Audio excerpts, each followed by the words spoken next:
Hello, and welcome to the Post About Ghosts podcast, where every day above ground is a good day. I am your co host, Chellemo, and with me, as always, is Aidy. Hi, Aidy. Hello. We've got a great show lined up this week. We have the dead returning to life, we have earth spirits, deities, mythical creatures, we've got magic wishes, and we've even got an old Twilight Zone episode that you and I watched a new indie version of this episode that we Yes. can talk about later. Mm-hmm. What all of these things have in common is that they're all related to our final look at elementals and ghosts. This week, Aidy and I are talking about ghosts and the earth. Yes. Yes. Now, when I say the earth, I'm not talking about the big blue marble flying through space. I'm literally talking about the ground under your feet. Now, do you know what is in that ground under your feet? If you said lots and lots and lots of dead bodies, you would be correct. I suppose you also could have said potatoes, earthworms, swimming pools, all kinds of things, but for our purposes today, we're going to stick to the bodies. Yes. And years ago, I worked in this factory where the boss would start every morning with a pep talk and some hand and shoulder exercises. That was a thing I think back in the 90s, the whole exercise before you work 12 hours thing. But Hmm. the thing I remember the most about him is that the last thing he would say before sending us to work that 12 hours was, remember, every day above ground is a good day. And, Wow. yeah, I thought about that. And I thought at the time when I was there and I was in that pep talk, I thought it was a very positive, encouraging thing to say. But when you really think about that, what he was telling us was, as long as you're not dead, you're pretty much getting the best you can expect from life, but Wonderful. yeah, but I digress. Don't expect too much. Right, exactly. Yeah. Well, my first story today takes us to the village of Bethany, Right. where a remarkable event has been stirring dust and debate for nearly 2,000 years. Reports from the Gospel of John describe a man named Lazarus who fell ill and died. Now, Lazarus was buried in a sealed tomb for 4 days. His sisters, Mary and Martha, had sent for Jesus, hoping that he would arrive in time to heal him. But by the time Jesus had reached the village, the mourning rituals had already started.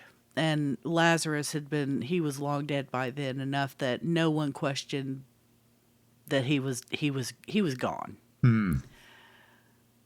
There wasn't a pulse at all, no breath, nothing. Family's moving on. Yeah. Well, eyewitness accounts describe a dramatic scene at the tomb.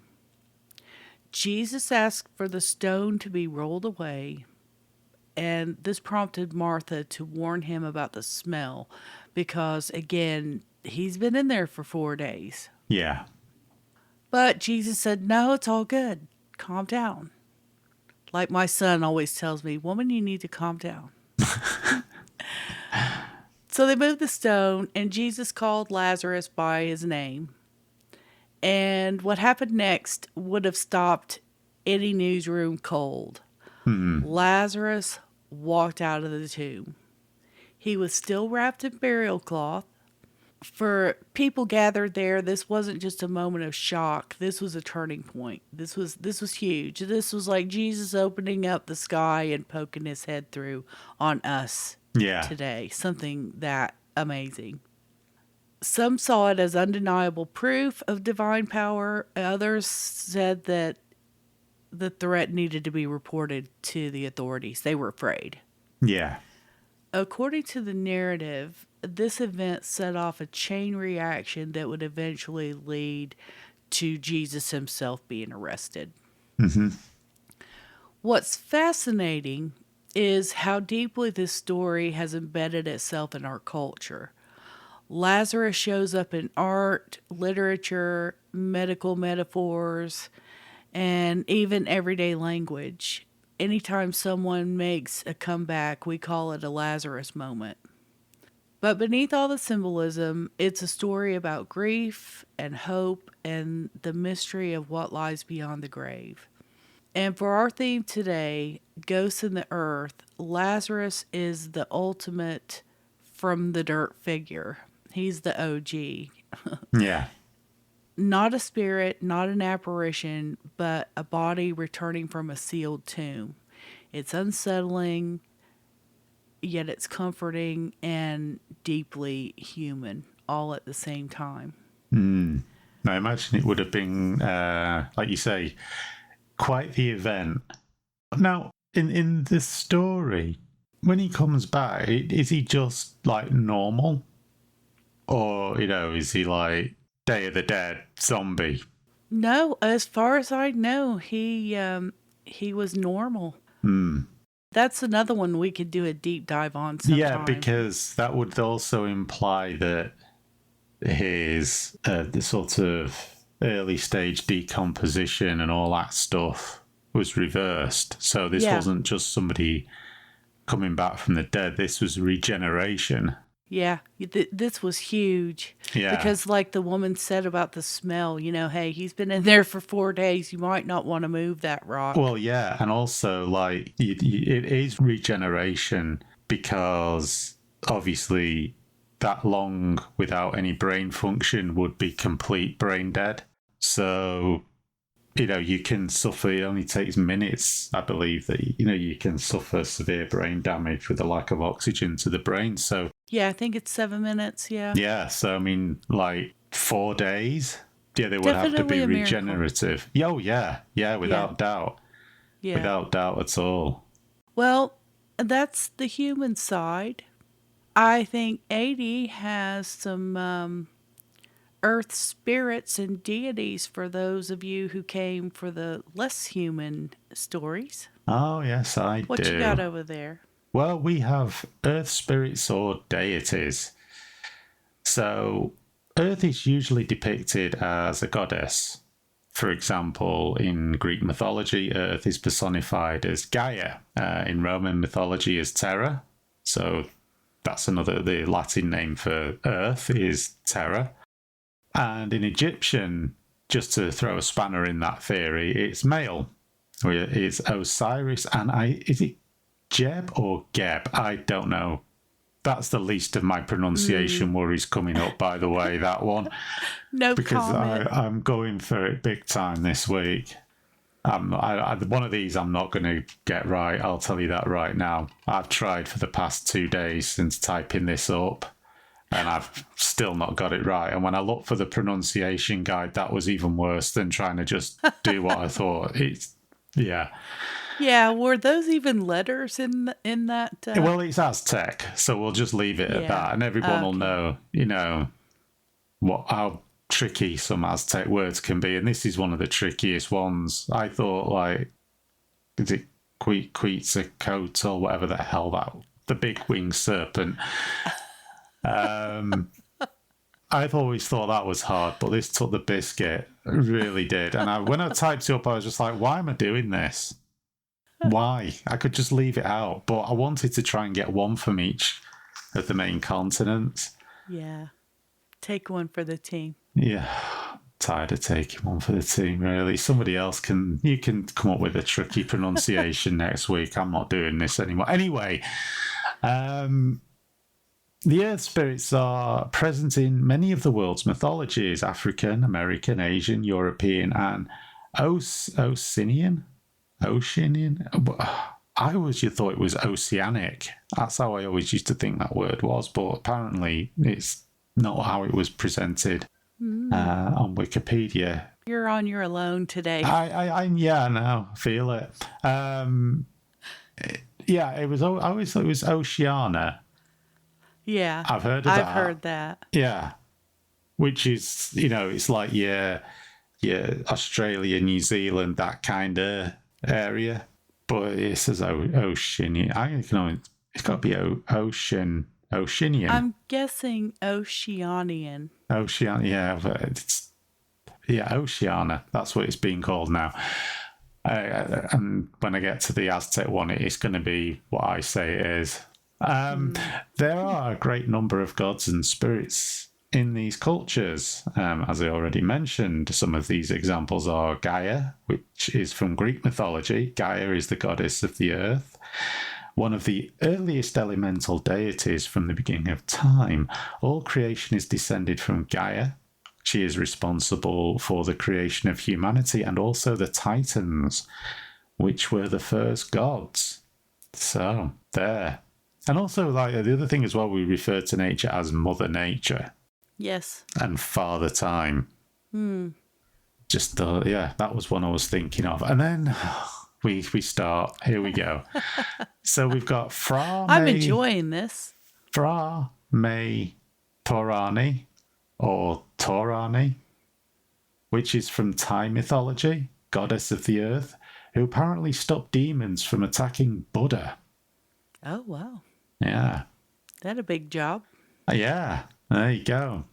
And here we are with the Aztec one. Yeah, not even. I have read this word 500 times, and every time I look at it, I just look at it and go, it's like I've only just seen the word for the first time. But we're going to go with Taltekutli, right? That's Perfect. how it's now pronounced. However, it's been pronounced officially by experts. They're wrong. It's Taltekutli because that's the only way I can say this word. So that's the new reality. So everybody out there, deal with it because it's Taltekutli. If it's pronounced differently, it isn't anymore. And I would have doubled down on Tabla Cthulhu. it's Taltekutli, and that's how it is. And I'm not accepting any other pronunciation because it's taken me 48 hours of saying that word repeatedly to be able to just say it as well as I have done there. So if it's like something else, I don't want to know. And all that for one sentence, which is the Aztec earth deity whose body created the world. Ah. It literally took me longer to pronounce that word than it did the description. So, yeah. I wish I had clocked that you were coming with that one because I just took a class in college. If you tell me you just took a class in college of how to pronounce Aztec names and you've let me do that. No, I wish, but no. No, I just took a class on comparative religions and there is, I believe it's Hindu that believes that there was this thing of which all things came. Yeah. Anyway, that was absolutely a pointless interruption of your otherwise eloquent pronunciation. Say it. I'm going with Tabla Cthulhu just because it's easier. Unbelievable. Next week, you're on bad name pronunciation next week. I'm going with the easy, just to let you know. Taltekutli. Do you know what? The more I say it, the more I'm convinced that is actually the right way of saying it because it just sounds right. So yeah, that's what I'm going with. And the last one, I'll probably massacre this one as well. So apologies in advance for this one, but I think it's Asarseya. I couldn't argue with that. Yeah, from Akan mythology, and I hope I've not massacred that. I'm just reading this how it looks. Worshipped by the Akan people from the Guinea coast in Africa. Now, this one's described as the harsh earth, truth, and mother of the dead. So I'm assuming it's the goddess of harsh earth. I don't know, what does that mean? Like rock, as opposed to like sand and soil? Or is it like this is the harsh truth? I think I think when they've written it down, it makes more sense for me to be the Earth, harsh truth, and Mother of the Dead, not the goddess of harsh Earth, truth, and Mother of the Dead. It doesn't make sense. What is harsh Earth? I can only think of it being rock and mountain, like being Yeah, or really the harsh cold, terrain. dead ground. I don't know. Yeah, Could be interpreted in various ways. yeah. But anyway, they were just some examples that I pulled from different cultures around the world. I always find it interesting that many different cultures have gods, spirits, goddesses, all relating to the same idea, Yeah. despite the fact that many of these cultures would have no idea that the other ones existed. I always Yeah. find that. It's like with dragons. I always find that interesting that, dragons are in European mythology, in Asian mythology, and in South American mythology as well. Which, by the way, there was a film about that called Q the Winged Serpent from I think it was like the late 70s or early 80s, which was like a really cheesy horror movie. So that's what I'm going with, Quetzalcoatl. It was also the name of a dinosaur type bird thing as well. But yeah, like it just seems to be in many different cultures, doesn't it? Yeah, it is interesting. Yeah.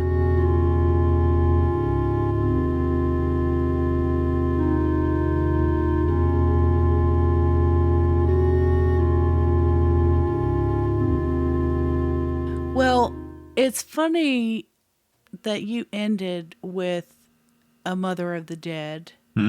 And my next story, this is one of my most favorite short stories that they ever made me read in English class. Yes. And it involves a mother and her dead son. Yeah. What I'm talking about is the short story, The Monkey's Paw. Have you read it? Yes, many, many years ago.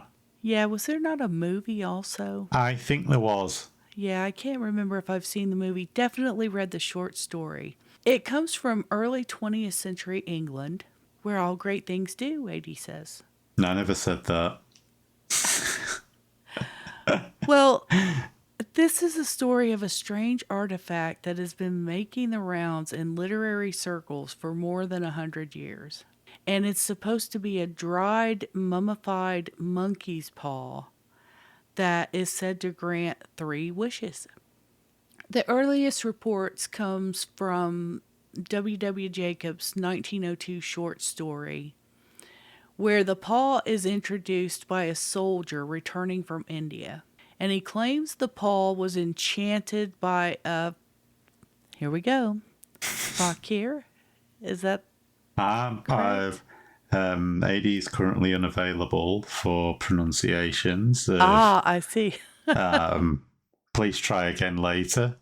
It would be an Fakir. I'm going to go with fakir. To prove that fate should not be tampered with. According to the story, every wish granted comes with a terrible price, as they always do. The family at the center of this account, the Whites, they treat the paw almost like a novelty at first. They don't believe anything is magical about it. And they wish for 200 pounds. If I wished for 200 pounds, I wouldn't get that in the wallet. I'd get that on the body. And I think I already did at some point. But the Whites just wanted enough to pay off their house. Yeah. The next day, their adult son, Herbert, dies in a machinery accident at work. And the company compensates the family with 200 pounds. Exactly what they wished for. It's the kind of tragic coincidence that would have reporters asking whether the paw caused the event or whether grief is shaping their interpretation. But the story doesn't stop there. In their devastation, the Whites make a second wish for Herbert to return. And what goes on from there is one of the most chilling moments in classic horror literature. Late at night, there's a knock at the door. slow, heavy, insistent knocking. And Mrs. White is convinced that it's her son, and she is headed to the door. She is going to let him in. Yeah. She just knows that her son has risen from the grave. Well, Mr. White, who must have been the science guy of their family, was terrified of what might be standing on the other side of the door, as we were Yeah. talking about earlier. Decomposition and things like that. He's aware of what they might be about to experience. So he uses the third and final wish, and the knocking stops. When the door is open, there's no one there. So the monkey's paw has become a symbol of unintended consequences, a story of grief twisting hope into dread, and of the dangers of trying to reverse what the earth has already claimed. It's a story that asks a haunting question. If you could bring someone back, would you truly want to see what returns? Interesting. What say you? Well, you were talking about films, and I think just looking here, there were 4 films made called The Monkey's Paw in 1923, 1933, 1948, and then 2013. I think I've seen the 2013 one. I would put my finger on that one myself, yeah. I don't know if all of them follow the same story. I just called up a list. So, but yeah, I do think I've seen the 2013 one. There is a Stephen King movie, The Monkey, that has absolutely nothing to do with the monkey's paw story. It's a totally different story. Yeah, but it's also Pet Cemetery. It's very similar to the monkey paw story, isn't it? Yeah, it is. Well, speaking of Stephen King, in a not particularly direct way, I've got some mythological creatures that are centre around a lot to do with mining. Of course, that's in the earth, that's in the ground. And to kick off, we have the Tommyknockers, and that's your Stephen King link because he wrote a book which was turned into a movie called The Tommyknockers, although, well, yeah, I'll get to that. Now, these are also known as the Knocker or Knackers, which is interesting. And they originate from the UK, as well as your monkey paw story. Now, this is a mythological subterranean gnome-like creature from Cornish and Devon folklore. The creature is closely related to the Irish leprechaun and the English and Scottish brownie. The creature is described as being 2 feet tall with a large head, long arms, wrinkled skin, and white whiskers. It wears a miner's outfit and commits acts of mischief, such as theft of miners' equipment and food. In Cornish folklore, they were initially said to beckon miners towards rich veins of tin. Obviously, they used to do quite a bit of tin mining. Now, I watched actually a show about this. They used to actually go out under the sea. The mines used to go out, like, under the sea in the Atlantic. Mm-hmm. Like, not like hundreds of miles out, but yeah, actually mines would go out under the water. Right. So that's a little bit unusual. You normally associate it with just being on the land, but no, these tin mines could stretch out, quite deep and quite a ways out. However, that's a little side thing there. So it was just something I remember seeing, like, God, that must have been really scary, thinking that you could just end up getting flooded by the ocean in any second. No, thank you. Yeah, no, thank you. Later on, however, this changed to them knocking on mine walls to warn miners of a potential mine collapse. And they were generally thought to be benevolent. They weren't trying to harm miners in many ways. And this is down to interpretations of what they actually are, include them to be the spirits of Jewish miners who worked the mines in the 11th and 12th centuries. And it's also believed that they are spirits of miners who were killed in the mine. Now, a ritual to show appreciation to the knockers was for miners to throw the last bite of their pasties. If you don't know what a pasty is, they're delicious, by the way. It's a pastry that's filled with savoury food, such as potatoes and meat. They are really nice. The Cornish pasty is a dish over here. I somehow missed that when I was over. I don't think we had that while I was there. It used to be able to buy them anywhere in the past, but it changed, and you can only actually get them now. They can only be called a Cornish pasty if it either follows these very specific rules, I think, or they're actually made in Cornwall. Right. So otherwise they will call them, they rename them now either just a pasty or like a steak bake or something like that. They're very similar. But yeah, I remember some years ago there was a whole hoo-ha. I don't know whether they actually went through, but it's like kind of like champagne has to be from the Champagne region of France now. Otherwise, it's just called sparkling white wine. Right. Where in the past you used to be able to call any sparkling white wine champagne, and then they changed it. So it has to be from that region. And I think they either successfully did it or they certainly made a play for doing it with Cornish pasties. But I've actually been to Cornwall and actually had a genuine Cornish pasty, and they are fantastic. They really are. Well, I mean, if it's their thing, I have no problem with them claiming it. Yeah, yeah.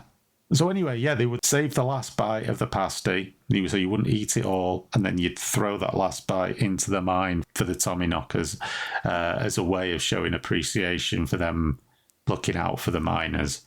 A fascinating story. Yeah, well, that's not all. This migrated to the US. The Tales of the Tommyknockers was brought into the country by Welsh and Cornish miners who worked in the mines in western Pennsylvania in the 1820s. The Cornish miners also brought the legend into mines in places such as Colorado, Nevada, and in California. So that led to the folklore spreading throughout the US, and as a consequence, it was no longer confined just to Cornish and Welsh miners, but it spread obviously to the other miners as well who were working there. And it became common for miners to refuse to start working in a mine until they'd been reassured by the managers of the mine that the Tommyknockers were on duty. So yeah, that'd be quite funny. No, we're not going down there unless the Tommyknockers are on duty. Right. I don't know how you would substantiate that, but I guess they would have to be throwing a lot of savoury pastries into the mine before they go into it. Yeah. In the US, the Tommyknockers are actually thought to be more ghostly than actual creatures. So the little leprechaun-like creatures, that these were sort of more spirits, actual ghostly spirits. That probably would have been my ancestors doing, because ghosts are much more scary. Actually, with the whole Stephen King thing, I was really let down with I wanted it to be, well, I want every ghost story to be about demons because that's what I'm afraid of. But yeah. Anyway. Yeah. And yeah, well, belief in the Tommyknockers continued to endure well into the 20th century. I don't know if it still is today. I imagine there will be some people, because these things never go away. So imagine there'd be some miners that still tip the hat to them, maybe, leaving the last bite of a sandwich or whatever. Like superstitions do endure, and especially in very high risk, dangerous working environments. You never really want to tempt fate, do you? So no. I can imagine that being something that even today in mines that are still functioning, if not everyone, I'd be surprised if there weren't some miners that still, especially if they came from a line of miners, will still carry out some form of ritual. Sure. And yeah, and as I mentioned earlier, it was in popular culture via the Stephen King novel, which was entitled The Tommyknockers, though this was not a supernatural story about ghosts or gnome-like creatures, but it was to do with a crashed UFO. However, it does feature the poem, which goes, "Last night and the night before, Tommyknockers knocking at the door. I want to go out, I don't know if I can, because I'm so afraid of the Tommyknocker man." Now That is scary. It is, but it doesn't fit with the legend because the Tommyknockers are not something to be afraid of. You want them around because they look out for you. So I That don't is know true. whether that was just created for the book or whether it was something else. I don't know. But yeah, it just sort of doesn't fit with the legend because you wouldn't be afraid of It the fits with something Tommyknockers. Stephen King would write, though. I think Yeah, it probably was a little author creativity there because yeah. that part of the book really scared me. It's just when it turned out to be a UFO, it was like, really? Because I'm not afraid of UFOs. Everybody that knows me knows that I am waiting for the UFOs to come so I can go away with them someday. I am afraid of demons. Well, it kind of starts out in the book, they kind of unearth a bit of something, and then everybody starts acting really weird, Yeah. and strange things start happening. So you do think, you kind of think it's paranormal, and then it Yeah. doesn't really work out that way in the story. In reading that poem, and before I did any kind of research, I mean, it wasn't just for this, I knew of them afterwards, what they were, Yeah. finding out what they were, looking it up. I was like, it doesn't really fit because they're not really, in what I've read, certainly, they don't appear to be a threat. I mean, they seem to be more, like I say, something you do want around. So whether or not, in this instance, they didn't leave a bit of a pasty, Cornish pasty for it, and the Tommyknocker got quite vexed and decided it was going to get its bit of pasty come hell or high water. Then he was knocking on the door going, "Where's me bloody pasty?" So yeah, I don't know. But I don't know on that one.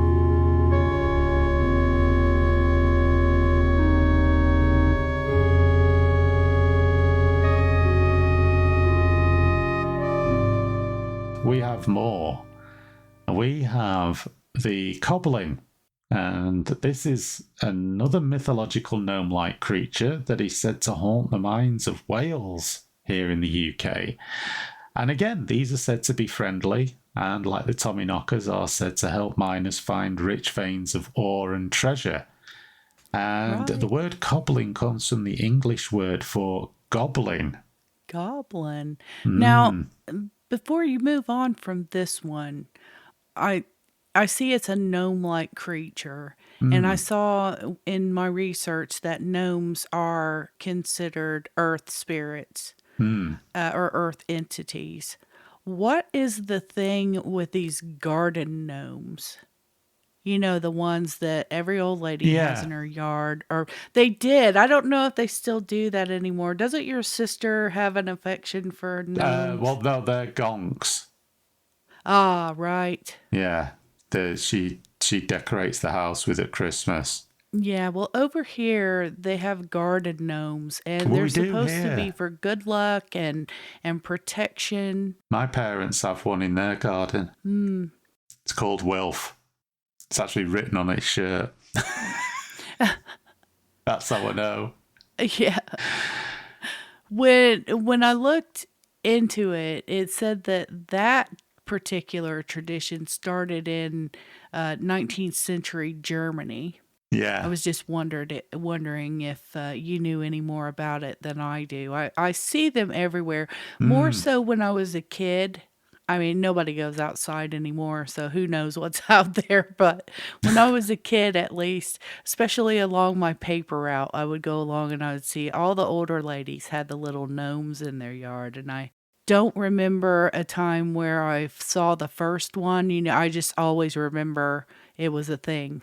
I'm not too sure about that, to be honest with you. I guess they're there to look out for the garden, protect the garden, I suppose.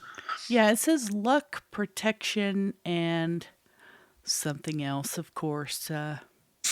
Didn't make the notes, but that was the gist of it. I saw that they're supposed to bring good luck. Yeah. Of course, like they were goblins in The Lord of the Rings and in The Hobbit by Tolkien as well, and they were underground. They were? If anyone remembers the brilliant scene in Fellowship of the Ring, where they go to the mines of Moria, Oh, yeah. they are overrun by goblins. And of course, in The Hobbit, you have the Goblin King, as well. Yes. And that's in the mountains. So, yeah, that was adapted. Goblins were adapted. Obviously, they weren't nice and friendly in those movies. Well, weren't they the money guys in the Harry Potter books? Yeah, I think they Weren't were. they goblin? I think they might have been goblin. Yeah, I seem to do recall them. I've only ever seen the movies, so I get confused with all the different characters and stuff in the Harry Potters. Because characters come and go in them things. I'm like, who's that? Because I've never read the books. Yeah. Whereas with The Lord of the Rings, I had read the books many times before I saw the movies. They rode in the mine carts, remember, to go down into where his money was. Yeah. So there's your mines. They looked goblin-like, didn't they? If they weren't. But yeah, I know what you mean. I think the guy who played one of the Ewoks, is it Warwick Davis? I think he played one of them in the film. Yeah, well, there you go. And then finally, I have another one which I hope I pronounced right, which is the Amikuk, which originating in Alaska, the Amikuk is a creature of the Yupik legend. I hope I've said that right. I think you did. And this is a shapeshifter capable of taking different forms. Its appearance changes based on where it is seen. So, for example, in water, it is said to be a hairless creature with 4 arms, which it uses to attack people in kayaks before dragging them underwater and killing them. So this isn't a nice one. No, this isn't a nice fellow, this one. Doesn't seem to be, no. No. Now, it lives in the ground and it will pursue its victims on land using its ability to swim through the earth as though it was water, which that's quite an ability, that. Yeah. As well as the fact that it can actually turn the earth into quicksand as well. Oh, well. Yeah, so bonus. this is quite the creature. Yeah. I'm be surprised if a film hasn't been made with one of these things in, because that's kind of like a land shark, isn't it? It absolutely is. Which now just makes me think of the SNL, land shark, the SNL sketch. That was ridiculous but hilarious at the same time. Anyway, it can also take human form. Oh, well, of course. Not the land shark, the Amikuk. So if a person comes across the Amikuk in human form, they should sit with their back to it and not speak to it under any circumstances, apparently. Now, the Amikuk will attempt to tempt the person into speaking to it by offering rich rewards and so on and so forth. I suppose if you speak to it, it'll then batter you, but beat you up. That's a strange one. Yeah. So that's all I've got for the creatures and deities and other such stuff. All those other unpronounceables. Yes, which I won't be having to deal with ever again. Ever again. Ever again today. Well, my final story takes us into the land of pop culture and also into Maine in the 1960s, where a series of mysterious late-night phone calls were reported by an elderly woman named Elva Keene. This is great, by the way, this story. According to the Twilight Zone episode Night Call, Elva begins receiving calls during a storm, and these calls are filled with static and moaning and a faint male voice. Now, at first she believes it's a crossed line or a prank, but the calls continue, they're growing more insistent, and the voice begins to sound eerily familiar to her. It's the kind of unexplained disturbance that would have anybody scrambling for answers. You know, what is going on? I think this is a familiar voice. Can't understand what they're saying. And not to mention the fact that I'm just going to put this in here. I believe that Elva was the OG Karen. I think we're getting to the bottom of who the OG Karen It certainly was is. in that dramatic reenaction that we saw on YouTube. That was for certain. She was very annoyed by the whole thing, or seemed to be. It were Mystery Science Theatre in that one. That was Yeah, funny. that was great. Well, Elva contacts the phone company, and the technicians are able to trace these calls to a downed telephone line, one that has fallen directly onto the grave, and some would say buried down into the ground Well, over that the was the thing grave. that set me off laughing because I Yeah. missed the bit. I missed that bit because obviously I was probably mocking what was going on. It looked like the telephone line is in the grave, and all I kept thinking was, how do you not know that somebody's got a telephone in? Yeah. Well, this is not just any grave either. It's the No. grave of Brian Douglas, Elva's fiance, who died decades earlier in a car accident. And the revelation forces her to confront the painful truth. She had always insisted on having her way. You know, OG Karen is always going to have her way. And stubbornness played a role in the accident that killed him. Now, suddenly, the calls shift from frightening to heartbreaking. Instead of haunting, it feels like a second chance to her. Hmm. But the story ends with a devastating twist. When Elva finally gathers the courage to speak to Brian's spirit, and she tells him she wants to hear from him again, he responds with a quiet reminder to her that since she once told him to leave her alone, and he always does what she says, the line goes dead. Hmm. Now, I'm just going to say, number one, no, he doesn't always do what she says because clearly this wouldn't have been an episode if he would have just left her alone instead of calling her Yeah. night after night after night. Exactly. But this, I was looking for the original version online somewhere. Yeah. And because you're in the UK and I'm in the US, we couldn't sync it up so that we could watch the original. But we did find this story. It was on YouTube, and I'll link to it, of course, in the show notes. But this was what I would say if it were a rock and roll band, it would be a cover band. This was a Yes. cover. This was a cover band for the original Twilight Zone episode, and it was really a good effort. It was. It was. I love anything creative like this. It was. It was a good effort. That has to be. Yeah. It was. She's very cranky. Hmm. And she's very needy of attention. Yeah. I imagine the lady there, I can't remember what the lady at the house that takes care of her, I can't remember what her name was, but I can imagine her fantasizing about pushing the old lady down the stairs someday and just quitting her job.